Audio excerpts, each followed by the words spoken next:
For local government.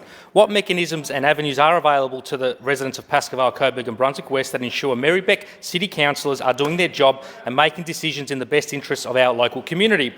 Speaker, Merri-bek Council, formerly Moreland Council, has undertaken commendable work since its creation in 1994 through the provision of community, early childhood, maternal health, libraries, youth, aged and many other services. However, it saddens me greatly to report that since being elected I've continued to be inundated with concerns about Merri-bek's directions, priorities, governance and culture under the current Greens, Socialist and Radical Independent-led council.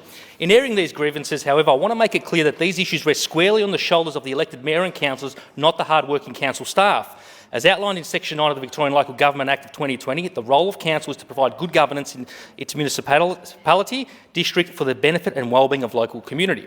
Yet under the current council, the fact is Merri-bek has been progressively letting down local residents, community organisations and businesses who regularly tell me that as rates have gone up, so too have concerns around the equality of council's responsiveness and eagerness to address local issues. In this respect, I draw the Parliament's attention to a number of absurd suggestions and decisions by Merri-bek that have caused major local concerns, including spending millions of ratepayer dollars acquiring land in central Coburg to just land bank and let it sit there, considering doubling council rates on properties that accommodate businesses, families and renters to supposedly improve housing supply, whilst the Greens sit there and regularly vote against housing projects like the state's Harvest Square Big Build project in Brunswick West, campaigning against the level crossing removal project along the Upfield line in Coburg. If the Greens had their way, there still would be gridlock at Moreland Road and Bell Street. They refused to listen to the overwhelming calls by local residents in Pascoe Vale to redesign the Kent Road corridor. They didn't consult with the St Bernard's Parish and school community on the Barrow Street Road closure proposal.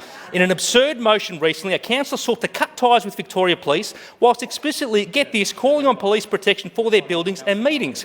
Despite the desperate need for women's sporting facilities, the council didn't apply for a single state government infrastructure grant in 2022 or 23 or 23-24 in my electorate. They happily identified the need for more indoor basketball courts some years ago, but they haven't built any, whilst we've been delivering and getting on as a state government by building some at local schools. They mismanaged waste services in 22 and 23, leaving many locals with uncollected bins for days on end each week.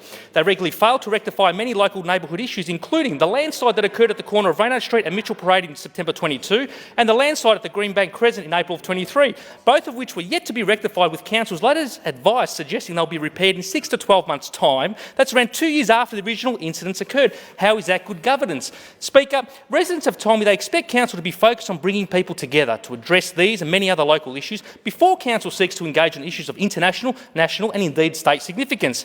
But they also paint a picture as to why Merri-bek has sadly, on a yearly basis since 2016, recorded some of the lowest local government community satisfaction survey results across Victoria. Speaker, local households and families expect the mayor and councillors of Merri-bek to focus on core business. Yeah.